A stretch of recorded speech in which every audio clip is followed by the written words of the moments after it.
Welcome to the Mastering the Game podcast. I'm your host, Jermaine Harris. In case you haven't heard, Sony is laying off about 900 people from its PlayStation division. This round of layoffs includes several different PlayStation studios, including Insomniac Games, Naughty Dog, and Firesprite.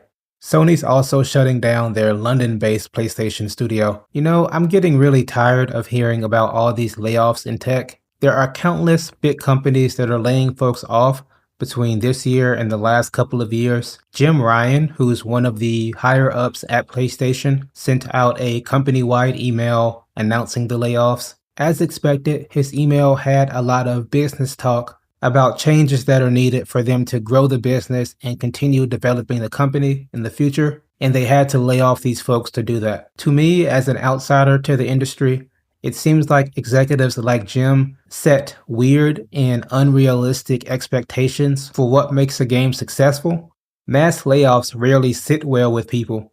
If executives at Sony were truly focused on growing their profitability, they should focus on providing great experiences. If they keep focusing on growth for growth's sake, then they're probably never going to get to the level that they want to, because pretty much no consumer wants to throw money at a multi-billion-dollar corporation just for the sake of giving them more money. But as a lifelong gamer, I am more than happy to give my money to a studio that treats its employees well and also provides me with a fun experience.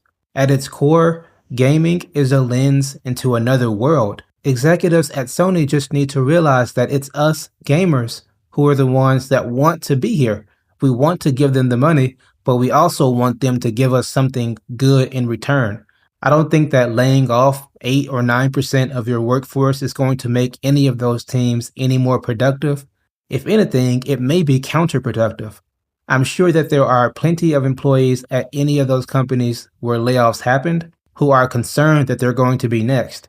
There are countless folks who put their lives in the hands of these executives, basically, by working for those companies, just to be laid off by no fault of their own. If there are any executives listening to this episode, then please get back to focusing on making great games. Gamers love good games.